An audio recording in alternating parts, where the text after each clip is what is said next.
Keep in touch with the Wolf Connection Podcast on our Instagram handle at the Wolf Connection Pod, or email us your questions, comments, and guest ideas to podcast@wolfconnection.org. Thank you for your support, and howls to you all. Welcome to the Wolf Connection Podcast. I'm your host, John Calvin. Okay, Stephen and I are here with another awesome nature and conservation photographer. She is based out of Seattle, Washington, or outside of Seattle, Washington, in the land of Kirkland, Washington, with those of you who know, the birthplace of Costco. But she is Candace Dyar.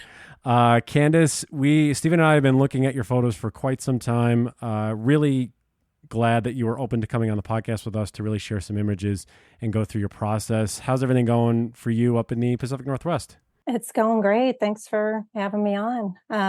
A little bit hotter than I would like here, but it's summertime, so. No, it's definitely, I guess summer decided to show up in LA this weekend. So I think we're hitting like triple digits. So it's a little bit toasty for my liking. I can't complain if you're in LA. Yeah. What is it, like mid 80s there? 90, something like that? Today's 70s, so I'm just a wuss, but it's going to be up in the 90s here soon is what they're predicting, and anything above 80 and I start melting. Yeah. So yeah, I'm a winter fall person. Yeah, I think we all are. Yeah. I mean, Steve, yeah, I don't know at this point. Yeah, exactly. Just tell, because you were talking to us just before we started recording and getting into this. Just give us about your background and how you got started into photography, because I was reading a little bit about your bio. You went and got a degree in art history in Ohio, and you were studying surrealism and I think symbolism.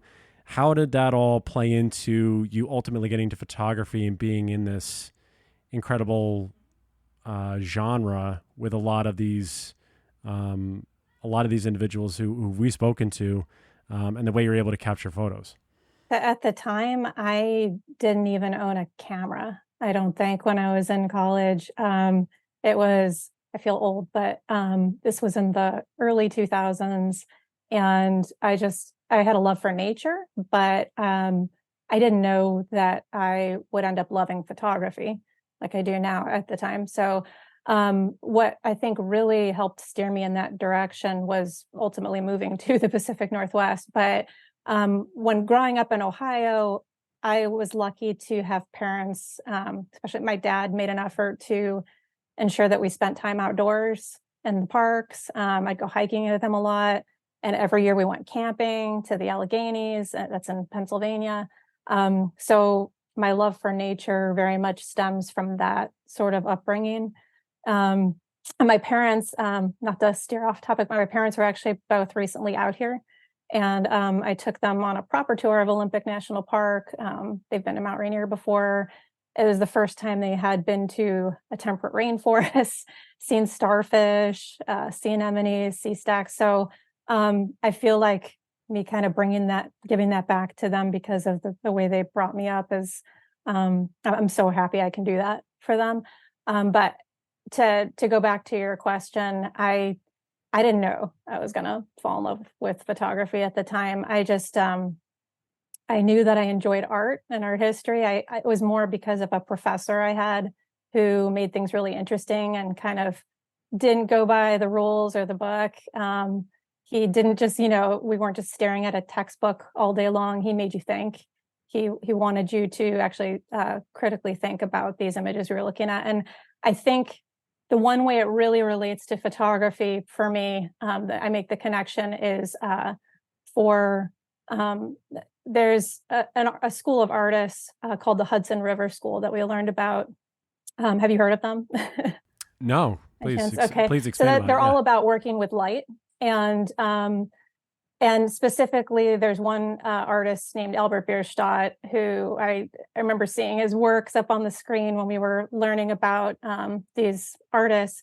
And I fell in love with his works. It was so realistic, just these dramatic natural scenes from the West when they were first, it's not discovering because, the first Americans were already here, but when, the first settlers were going out West and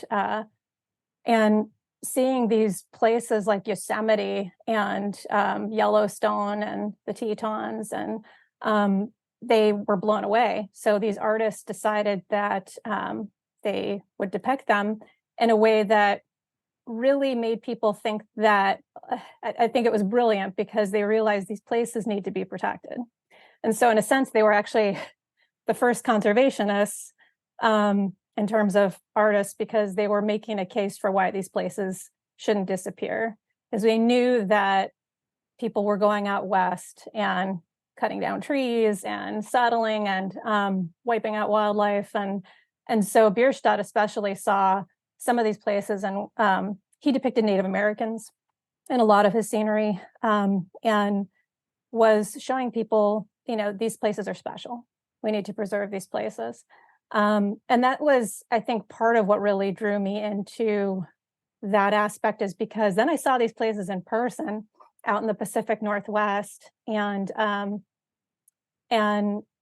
was, I think, where photography came more into it, because for me, photographing landscapes particularly, that's where I started out with it.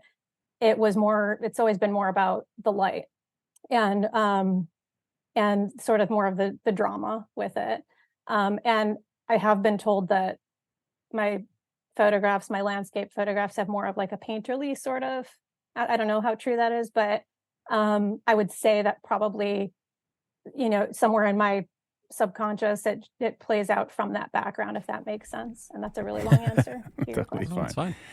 So is that what you mean when you say you fell in love with photography, that you fell in love with the process of capturing photos, which might inspire people to certain experiences, like it did for you? You saw a photo, then you ended up in the place where the photo was taken, and that was that just some kind of awesome full circle moment, or do you remember like what it really was about the process that captured you, that made you want to devote such a huge portion of your life to it going forward? And on that note, do you remember what some of your first photos were? Yeah, that's sort of me just connecting my background in art history with photography. That was mainly what I was doing there. But so photography, I like to say it fell into my lap because at the time, this was 2007, 2008, I was working with cameras, hands-on with cameras in the retail industry as a territory manager. And I had always wanted to purchase one. And I just one day decided to pick up an SLR, and I brought it along with me hiking. So I just started photographing what I was seeing on my hikes. I loved getting out and hiking on Mondays and Tuesdays when nobody was out in the forest. And when you're working in retail, those are typically your days off if you're full time. At least there were for me. And I realized, hey, I really like this. This is really fun. It was one trip specifically, I'd say, where I had this sort of aha moment, I feel like, where I was like, this is what passion is like. I was out in the San Juan Islands, and I was photographing the sunset there, and just listening to the wildlife, and just something about this moment specifically. I don't know what it was, but I just realized I am fully in love with this. And then I found this community that was like, it was this sort of supportive system, the support system that I had never had really with anything else. And I think that really, I mean, as anybody knows, on social media, it's kind of a double-edged sword, but one of the very positive things about social media is that it's a tight-knit community, I feel like, with nature photography, conservation photography. It's people, I like to think people are mostly supportive of others. And so people were starting to tell me, oh, I really like your photos. They were, critiquing them. Some would provide like constructive criticism, like how to help me improve. And it kind of went from there, I feel like. But the other thing with photography is that it really helped me with, we were discussing this prior to talking on here, is I have a long history of mental health issues. So I have pretty bad anxiety, and I've managed depression for years, and it's really sort of been my my outdoor therapy in a lot of ways. It's really helped. And there's all kinds of studies done that that have proven over time how much it helps people with that too. Just getting outside for 30 minutes a day, walking in natural scenery, helps with it helps calm you down. It helps, ease anxiety. So there's a lot of things that have really played into it. It's not one thing in particular, if that makes sense. And starting out with photography, I thought I wanted to do wildlife photography starting out. And then I realized how expensive it was at the time to get the lens that I wanted. It was like dropping 20 grand, and I didn't have a big salary. So things have changed a lot, thankfully, since then. I mean, with mirrorless technology and all that. But so I swayed off to landscapes because of that. And I always wanted to do wildlife photography, but that didn't come until later on because of, I hate to say it, but it was mainly because of finances. I mean, yeah. That's real. It's true. Yeah. It's interesting that you talk about the positive spin for social media, because I think that there's so much narrative about how negative those spaces can be. But for you, it really seemed like it was a welcoming and open community that you were able to really dive in and get the constructive criticism, and also a way to share your views about photography and ethical and practicing that photography in these spaces. Was that something right off the bat? Because of course you grew up in nature and going to these parks and having a respect for the outdoors. Was that one of your main core tenets when you started as a photographer, that I'm going to practice these ethical ways of taking photos and respecting wildlife and things of that sort? Or did that come over time? I credit my dad for that, because he taught me from an early age that you need to respect nature. You need to have a healthy respect of nature. And honestly, I do think that a lot of people lack that from their upbringing, especially nowadays, when technology is kind of thrown in our faces, and you see kids on iPads nonstop.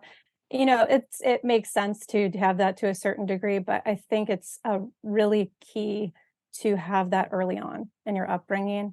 And my dad always said to me that how important it is to respect wildlife and nature. We'd always clean up.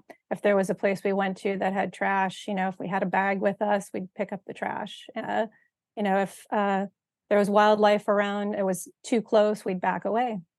We'd feed the wildlife. It's those things that I feel like a lot of people are missing from their childhood now. And over time, as we become more disconnected from nature, we're seeing less of that respect. And I think that can be connected directly to technology in a lot of ways. And the internet's great for a lot of things. And I feel like it can also be bad for a lot of things. Like we were talking social media. And, for Instagram, when I first started sharing photos, I was sharing them on Facebook, then Flickr, then Instagram. And then all of a sudden this wave came in of like influencers and the selfie crowd. And then I started noticing when I'd go out to national parks that people would set up tents and fires where it was illegal just to get a photo to share on Instagram and some likes. So that's the other side of the coin for social media. I feel like is this notion of popularity, and people will like me more if I post this photo. And then do you actually care about nature though, or why? Is it just about you? Yeah. So that has become more lost in the process, I feel like. And so for me personally, I'm no saint or anything, but I do feel like it's that upbringing that was key to me having that healthy respect. It's why you don't see me go walk up to a bison in Yellowstone and try petting it. So we've been talking about that lately because we were in Yellowstone last week. But to expand on that, what does a conservation photographer do in your mind, or how do you define that phrase, and how does it play a part in your work and process? Oh, I think that would be a long definition. Okay. I know for me I know what it means for me personally. Yeah, that's more Yeah, go for it. That's the meaningful thing. For me, it's a way of life. I feel like it's, and sadly, I have not as been involved as much as I should be because I've had a lot going on in my personal life. But the conservation to me means that you're always conscious about what you're doing when you're out in nature, that you're sharing ways with the community to help preserve nature. But for me personally, and I don't want to preach anything on here, it also means my lifestyle. Like I am conscious about what I eat. I'm conscious about what how I live, and just daily actions as well. So there's plenty of conservation photographers that I'm sure don't do a lot of those, same things, but I'm not here to like preach anything either. I just know what it means to me personally. I wouldn't be able to call myself a conservation photographer. I feel like if I went out and ate double cheeseburgers all the time at McDonald's, and if we want to get into why, I can talk about that, but I wouldn't be a conservation photographer if I went, obviously if I went trophy hunting. But it's I feel like there's these everyday actions that help be mindful of that, and then also letting others know, educating them on what it is specifically that you're trying to say needs to be conserved, preserved, and through your photography as well. I like to share captions with my photography that explain, why it's important that this species or this area needs to be protected. But I also need to be mindful of the reality that I think a good portion of people who are looking at photos are just looking at the photo and then scrolling by. They might not even read the caption, right? I think that is probably actually a vast majority of people. So making that photo as impactful as possible, then, having that sort of emotional connection with the viewer, if possible, I think is very important if they're not going to read the caption. So appealing to, for conservation, I feel like appealing to the side of, if it's wildlife, then having a connection somehow with the wildlife. It's not just this thing that you pass by on the side of the road when you're driving. We're connected to it in some way. What's that connection? Do you feel something when you're looking at this photo? Make people think maybe a little bit more. I think the eyes in photos are really important. If you can, I'll often play up the eyes a little bit or focus more on the eyes because, it's important to know these are living creatures that have a lot of the same qualities that we do as humans. And a lot of people tend to forget that we're connected. Another very long answer to what you asked me. Oh, No, we like long answers. I mean, that's what we're here for.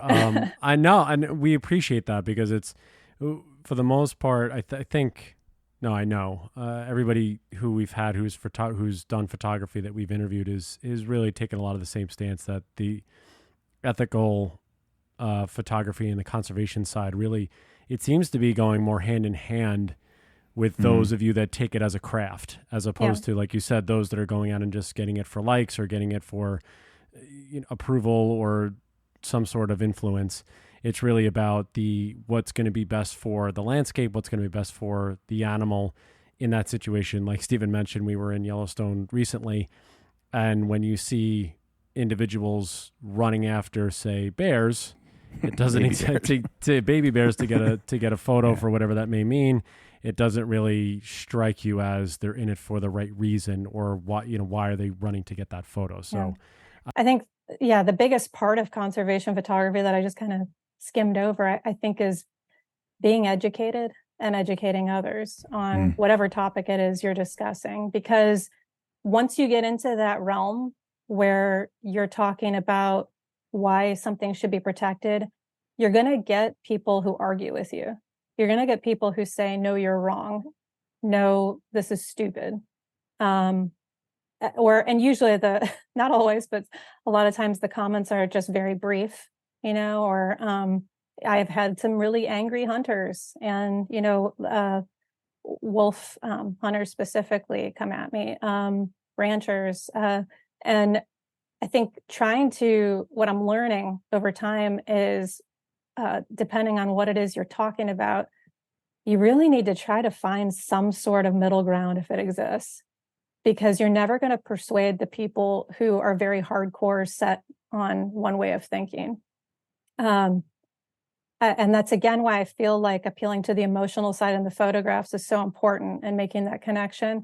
But I think that there's a lot of people too that are just trying to learn more and not understanding, like, why do people hate wolves so bad?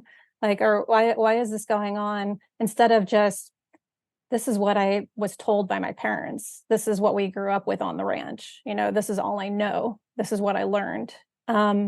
Changing somebody's mindset is extremely challenging and difficult. And I feel like with something like the topic of wolves specifically, that's what it's going to take really in order to make a change with their future, is trying to educate and change that mindset in a way that's not, just like, these people are evil, but just be like, hey, this is what we know.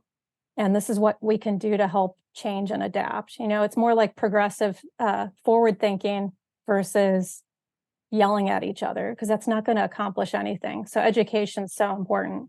I mean, we agree with that wholeheartedly. And I think that's a great approach to take.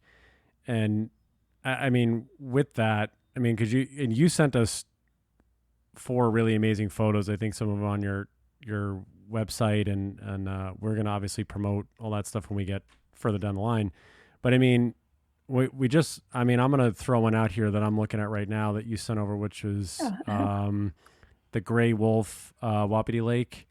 So it's a gray standing over a carcass there, which is, and again, hearing you talk about the eyes and you focusing on the eyes, it's pretty apparent that this wolf is looking, at least in your general direction. Whether it's looking right at you or not, I can't speak to it, but really powerful.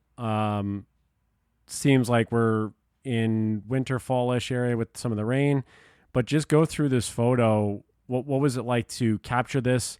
What were you feeling at the time, and where this was? Obviously, this was probably in the Yellowstone area.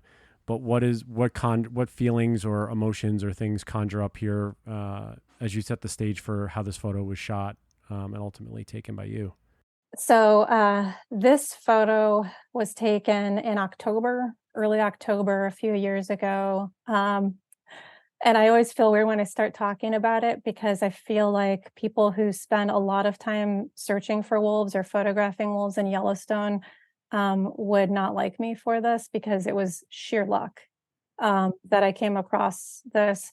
I was supposed to be doing a workshop somewhere else, and I had a free day afterwards that I happened to be near Yellowstone, and I was like, I spent a day in the park, why not?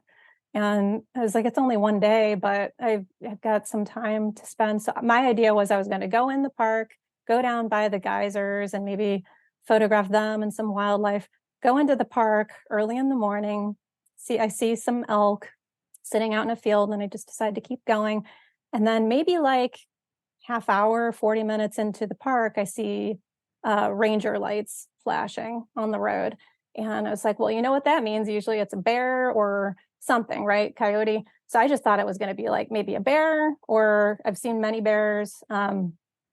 And I pull over. It was just the ranger vehicle and one other vehicle. And I look over, and off in the field, at first I thought they were coyotes. This is my first time seeing wolves in the wild. So I realized those are really large coyotes. It didn't seem like to register in my mind. And I noticed they were tugging on something. And as I look over a little bit more, it's like raining really hard. So it was kind of hard to see at the time. And then I noticed one of them turned and looked at me. And that's the wolf. That's a 1234M is what it's called. It's a black wolf. And that was that moment that I realized I'm looking at wolves right now, and they're taking down an elk. And it just like, when you're realizing what you're seeing and you've never seen anything like that before in the wild, you're just kind of like in shock. It's weird what your brain does. And this guy standing next to me who got out of his car was like, are those wolves over there? He's like, yeah. Like he was just blown away. And I think part of it was because they were pretty close. Yeah. This was not far from the road. And so you could see them pretty well. It was just my brain that was like not processing that I was seeing a pack of wolves taking down the elk. So then the ranger, I talked with the ranger after taking some photos, just snapped away, no tripod or anything. I was just snapping away as much as I could.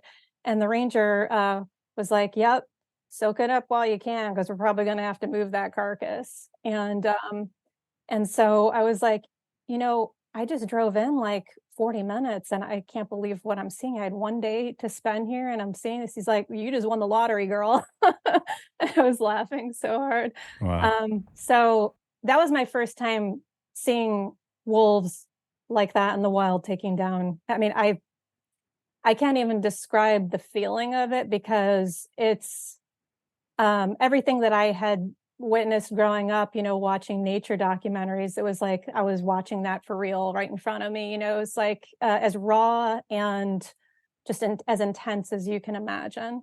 So I spent a few hours photographing these wolves, and what was impressive was how quickly they made work on the carcass. So I shared a photo today that was shortly after they took it down.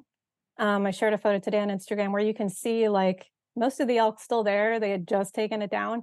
And then that photo of the gray wolf that you're talking about was a couple hours later. And there's not a whole lot left of it. So they made pretty good work of it. But I did have a couple moments where they were looking right at me, specifically that one and the black wolf that I mentioned, the 1234M, which is a story behind that, more of a story behind that photo. But chills, you get chills, and nothing else in the world feels like that. To me, at least. And that was really, I have to say, as cliche as it sounds, that was a changing point for me, because I wanted to learn everything I could about wolves after that. I just felt like I knew about them to a certain degree and I was like advocating for them, but this is like what made me really dive in more, because I realized that at that point they were being hunted too. It was open hunting season. Any one of those wolves could walk out of the park and just get shot.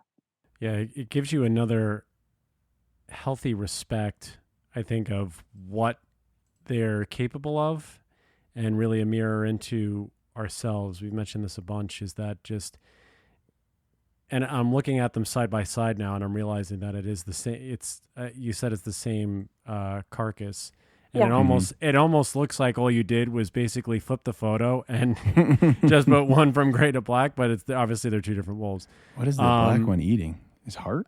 It looks like the internals, or unless Candace, you probably have a better idea. Yeah, I wish I knew. I've always thought it was the heart, but whatever it is, it ended up taking it away and crossing the road with it to take it somewhere else. Sounds like an organ, maybe.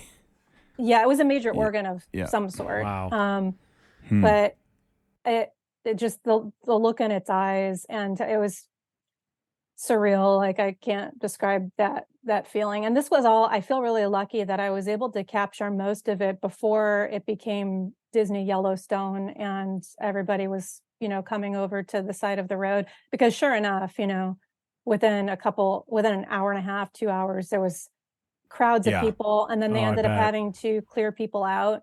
They told us at one point, take whatever photos you can for the next 10 minutes or 15 minutes, because we're going to have to move this carcass for safety reasons, because the wolves were, they were crossing the road. They were worried they were going to get hit by a car too.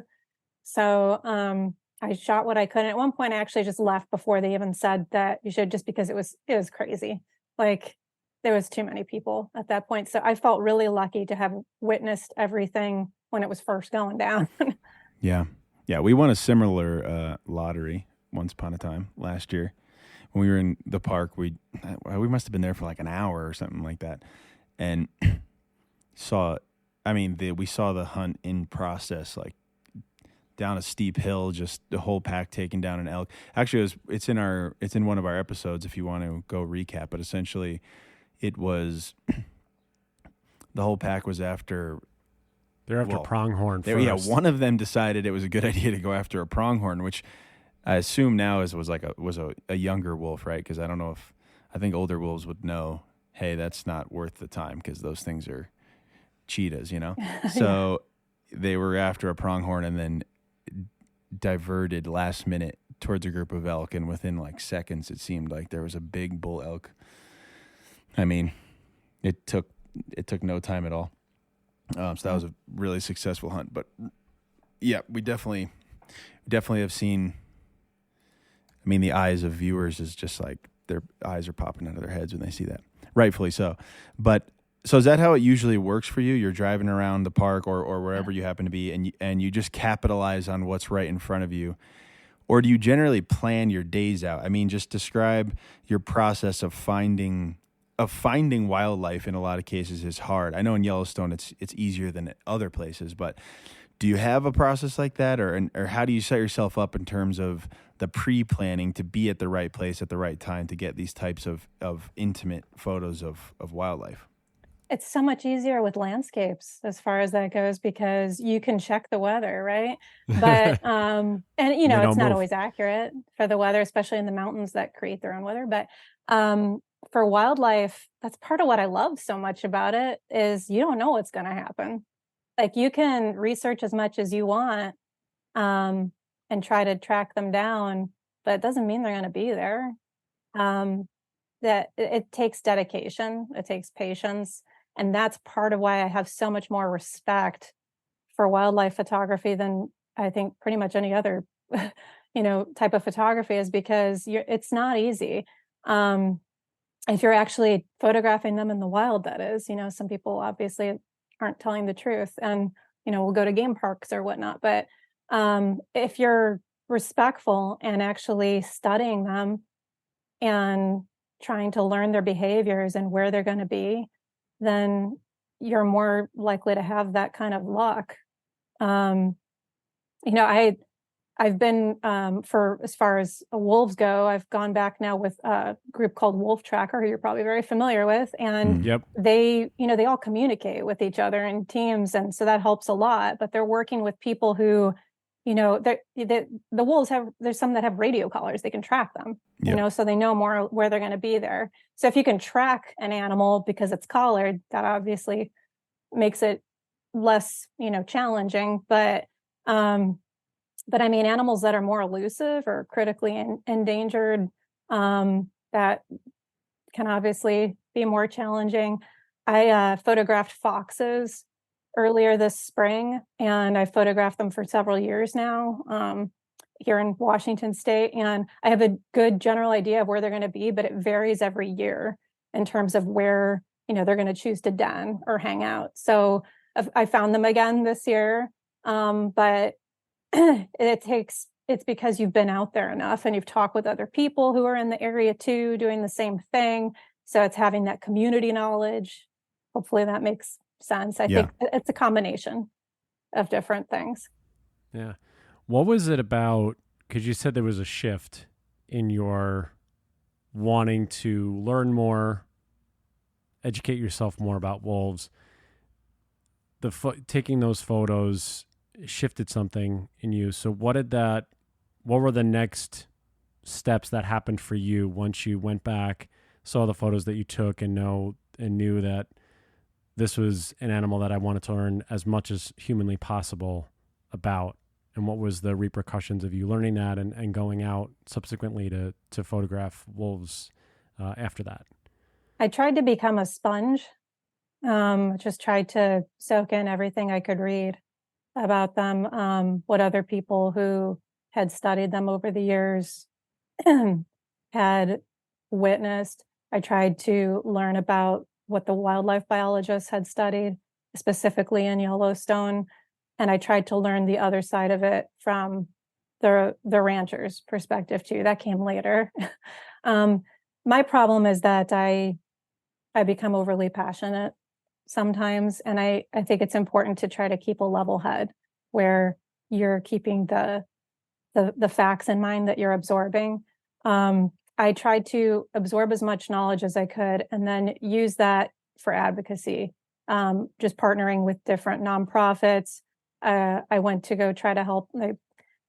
I've used, my images have been used now for relistwolves.org, Wolves of the Rockies. There's a few other organizations that have asked me if they could use my images as well. So I've always said I'll do anything I can to help, with your efforts. And I just try to, my posting, you can tell there's a noticeable difference since I went to go see the wolves for the first time, because I probably share more about wolves than anything else by far now. Because it's just something that I became so interested in. I feel like that's how I function as a human. If I'm interested in something, I'm just like, it's like tunnel vision. I just go for it. There's probably some sort of a term for that I have like I don't know what it is, but maybe I need to be diagnosed still. But that's just how I function. And it's not like everything else just goes to the side, but it's like, once I'm interested, then I'm hooked, and I just keep going for it, if that makes sense. And I want to know everything I can and to help in any way that I can. What I'd love to do is be able to, aside from working with these groups, I'd love to be able to help more. I'm just trying to figure out how. I love the idea of working at a wolf sanctuary, or I love the idea of, doing something else that goes beyond what I'm doing right now. Yeah, I think it's interesting that you say that, because I don't know how you felt about this, Stephen. I know with me, when I started at Wolf Connection, it was kind of the same thing, Candace, where I was an animal person, and I didn't really know like how to get back into it. And then once I found Wolf Connection, I go, oh, I was a dog person, and it just really showed that, hey, this is probably the right way to do it. And then everything just spawned after that. I mean, as they say, the rest is history. So it's, you start working with the wolves, you're helping them, you're giving them forever care and working with students and kids, and then podcast grows out of it. So it's interesting how it's like you have this one experience, and then everything just sort of blossoms out of it. It's very, very cool. The biggest thing is like, they're probably the most misunderstood animal that there is. And so I think that is what really drew me in more than anything, is why are they so misunderstood? How did this happen? Learning about the history of it, and just where did that road sort of diverge, because we know they used to be, and still are by many Native Americans, revered by them. So it was obviously when the settlers came in that all changed. And so just learning more about the history of it, and how what we've been taught even as kids for so long, hey, this fairy tale is really messed up, that's not true, that kind of stuff, like it goes back to what I was saying before, changing a mindset. I feel like when I learned more about wolves, and I realized that changing a mindset is going to be essential to doing anything, like moving anything forward with them, that's when I realized, okay, this is a species that really needs help. Yeah, I mean, when you're talking about this, because you said about trying to find the middle, which you seem to be doing, what are some of the things that or the verbiage that you're talking through with people who, let's say, who are, in the ranching community or in the hunting community? How do you navigate those conversations in your photography? Funny you mentioned this, because I was just on a flight coming back from Montana a few days ago, and there was a guy sitting next to me who was a rancher, and he just decided he wanted to chat for the whole flight. So I was like, okay. He just started asking me, what are your favorite places? What's your favorite national parks? Like, we started talking about Yellowstone, and he said, yeah, he mentioned that he lives in, I probably shouldn't talk too much. I don't know. I don't think he's listening, but he lives in an area of Montana that's remote, with his closest neighbors like 30 miles away from him. And he was saying, we got on the topic of wolves. He said, a while ago, we used to just shoot those things on site. He said, and he just paused for a while. He's like, no, I just can't bring myself to do it. He said, I know you can, and I hear about people doing it, but I just can't bring myself to do it. And I said, oh, really? Why is that? He said, because when you spend enough time around them and you're watching them, it just, I don't know. I said it just doesn't seem right anymore. He didn't really get into it too much. He mentioned he spends his time fishing now.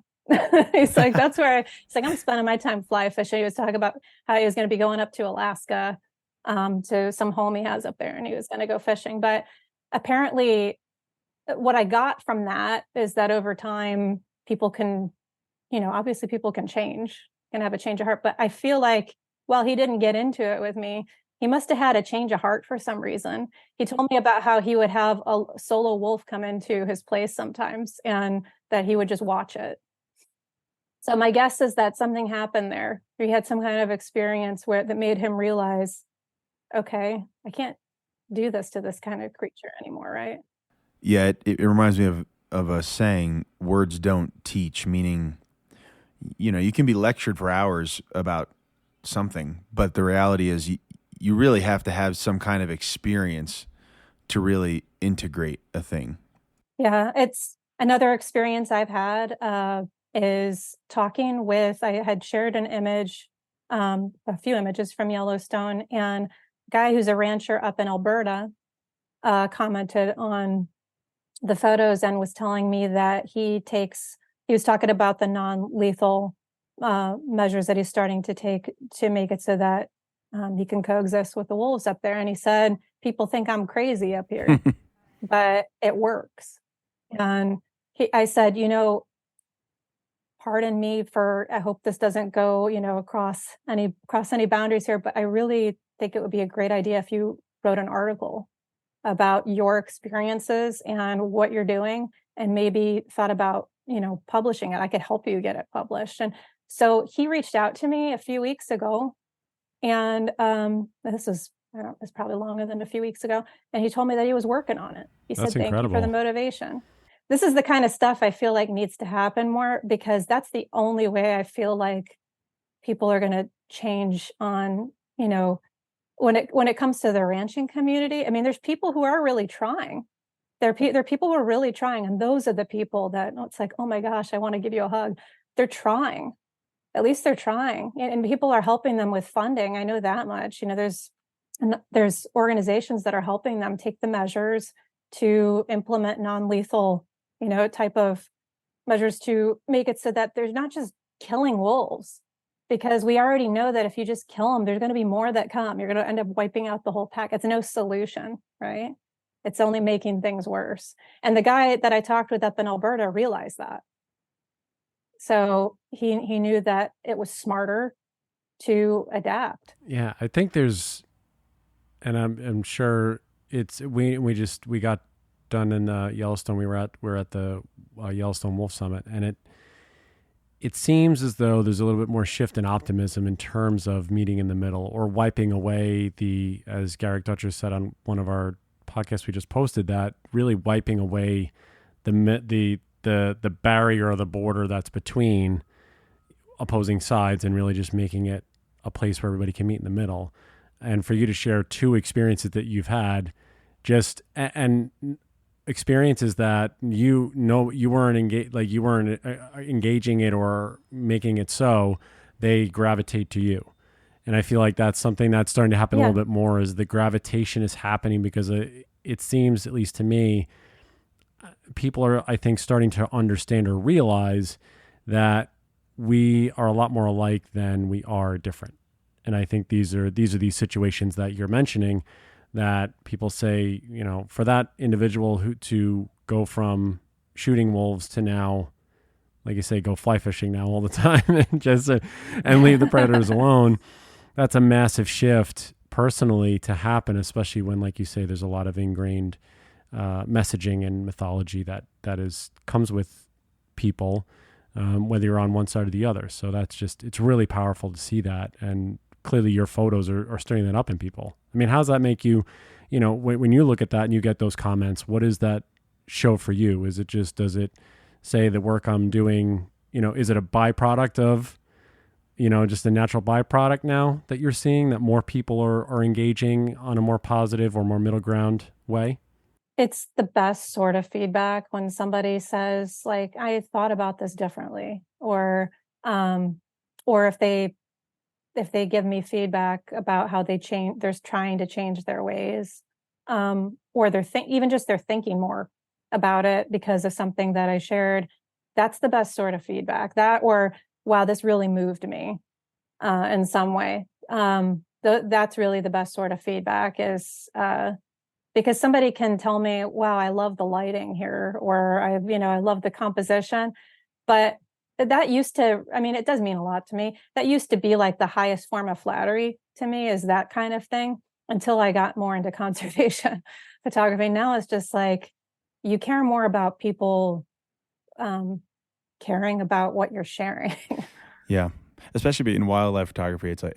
I don't shoot a lot of wildlife photography, but it seems you don't get a lot of choices like you do with shooting people, right? You don't get to choose the lighting necessarily or the composition all the time. You just have an animal running, max speed and hoping that he stops somewhere. Unless you spend, over 300 days out of the year out there and you're just like, I'm going to get this right, Right. And people do that. But, yeah, of course. Yeah. But these stories you're telling are a great reminder that you can help from wherever you are, from right where you are, in the way that is most accessible in the moment that's presenting itself. You were saying you wanted to help more, but from where I'm sitting, it seems like you are in a very specific way whenever the opportunity arises. So it's great. It's a great reminder that you can help from right where you are in whatever way makes the most sense to you. Yeah, I have a goal over the next year because I have an insane backlog of images. I have a goal to process as many as I can and get them out there, because that's important to get that work out there. And my big fault is that I want to be outside all the time. So that's not a bad thing. It's just, you got to actually like work on your stuff too afterwards, right? Well, I mean, when there's all these wonderful things outside, I mean, you want to be there. You want to see it all, because it's just, when you realize that there's all these wonderful places to go and to see and to view and take photos of, or just take those images in your brain, it's, like you say, you want to be there. Why do I want to be sitting there processing or going through my backlog of photos, or doing the work, hard drives, exactly. Yeah. I mean, like the last time going to Yellowstone last winter, I was just like, I have so many photos to go through, but all I could think of when I was finished with the trip is, when am I going to go back? Like, I just want to go back and spend time out there. Yeah. Yeah. Like, when's the next thing? Yeah. Oh man. And Yellowstone in winter is just, to me, that's the pinnacle. That is my favorite thing in the world, is being there in the winter. Well, speaking of winter, because I want to make sure and by the way, those of you that are listening to the podcast will have these photos in the social media posts, so you guys can follow along on what Candace is saying. So you like wintertime, and you have this really great shot of the Rescue Creek pack that you sent us, where it looks like there's a bunch of play going on, and then there's a couple of wolves that are just like, no, one's laying down, the other two are walking away. What was, when did this happen? What was the deal with this? And where was this taken? Cause you were saying Yellowstone's one of your favorite places. Was this, inside? Yeah. What was it was Yellowstone. Yeah. So I mentioned Wolf Tracker earlier. I actually was on a trip with Wolf Tracker. So I have to give them huge props, because I would not have seen this otherwise. And they received, I'm pretty sure they received notification. I'm guessing it has to do with the fact that at least one of them was collared, so they were able to track where they were. And all the legends were out there at the time, like out there photographing them. And it was just neat to be out there. You had to kind of trudge through some deep snow to get to the spot to see them across the valley there.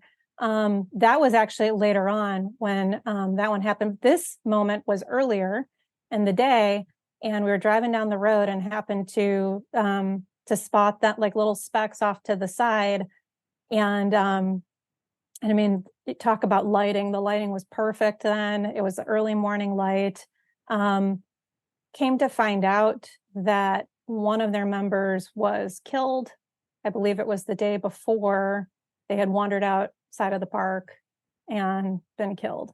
So I didn't realize it at the time shooting this, but so what we're seeing is all of the pack except for one, I believe.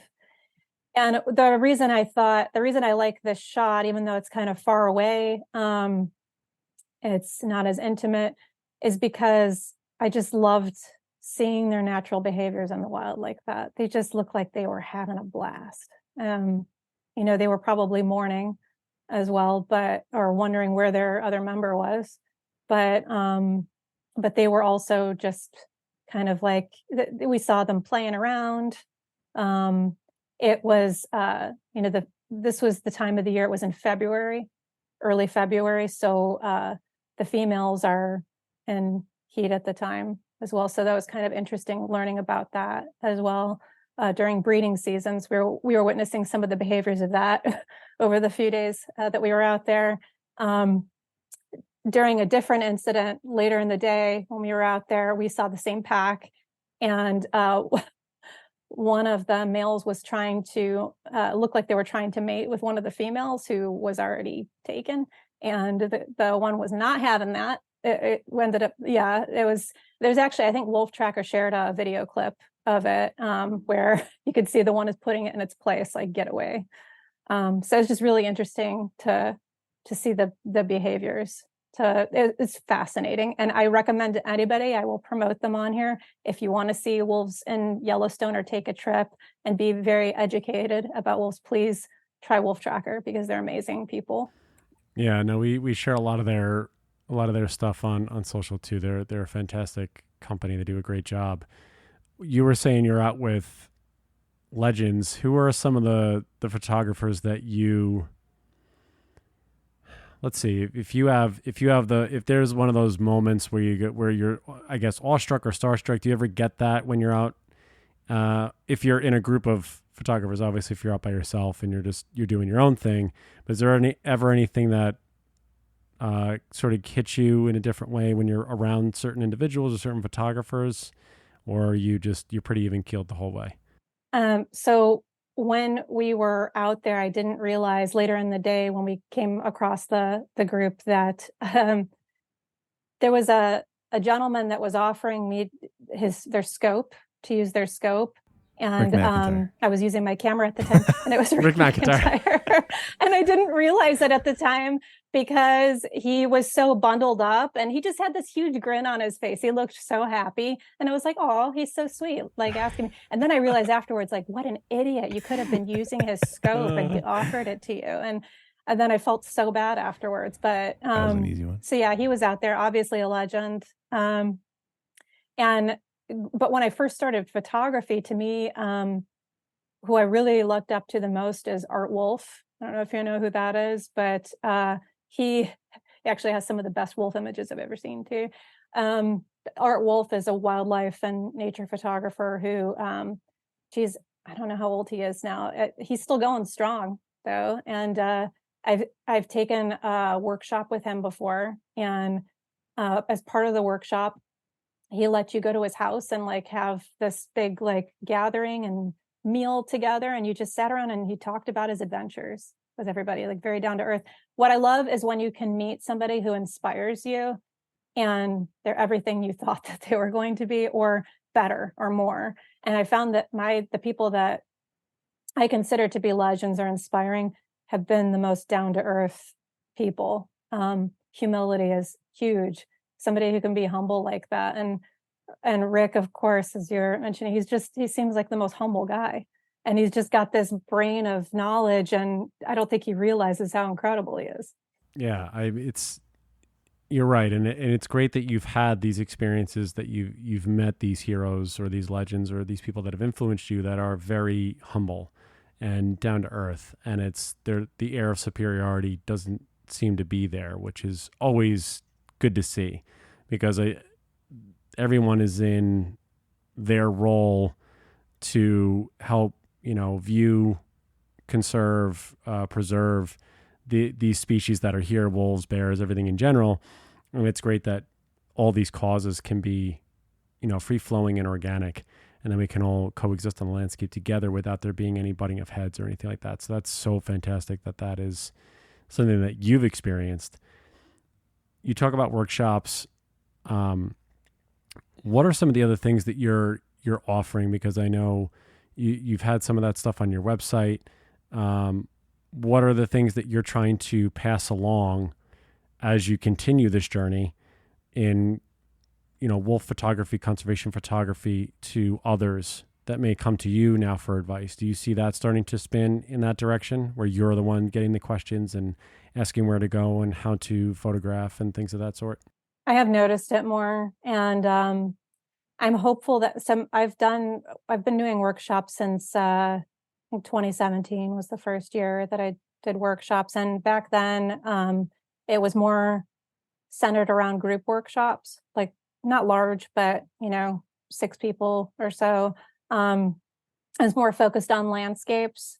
So I've done a lot of workshops in the Pacific Northwest, specifically like the Oregon coast, Mount St. Helens, the Sierras, but never done one focused on wildlife. If wildlife happens to be around, and then we're going to photograph it. But wildlife, I feel like I do want to get more into that, and I do plan on doing that more in the future. But I feel like it's a delicate situation and I say that because I've experienced one too many workshops who are not being ethical about what they're doing on those workshops to photograph them.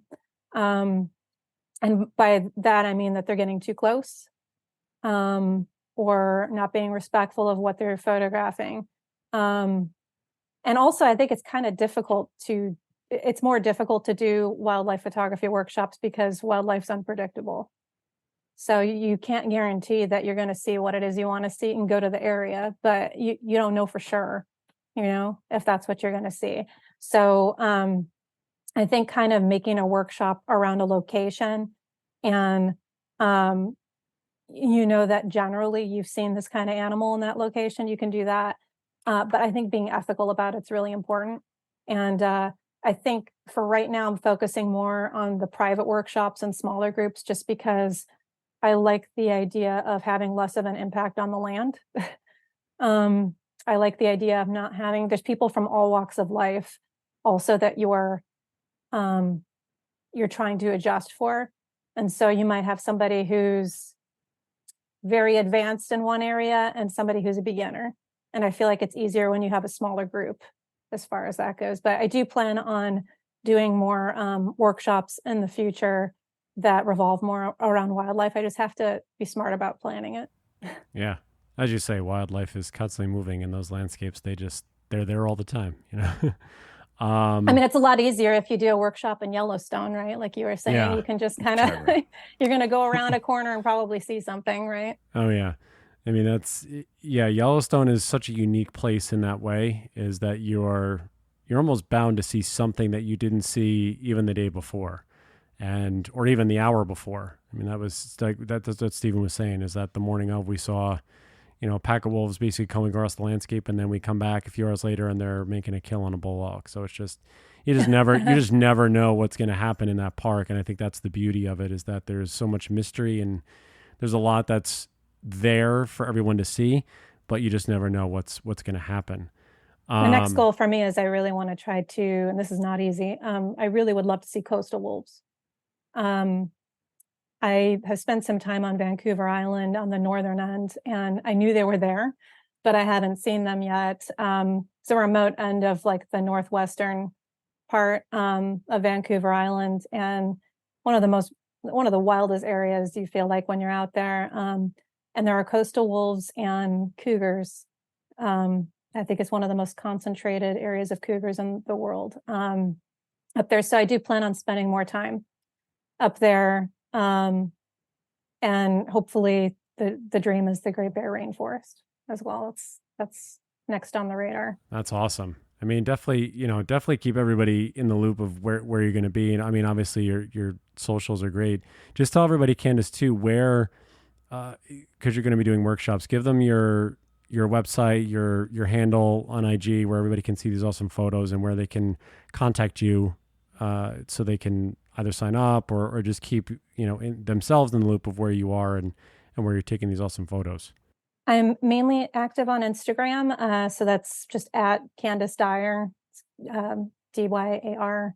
And my website's CandaceDyar.com. So hopefully pretty easy to remember. I am going to try to be more active on, I didn't know Flickr is actually becoming more vibrant, that community now. So I'm getting more active. I'm going to get more active on Flickr. Candace, my last question for you is, when you hear the word wolf, what is the thing that comes to your mind? Magnificent. If I had to say one word, magnificent and misunderstood.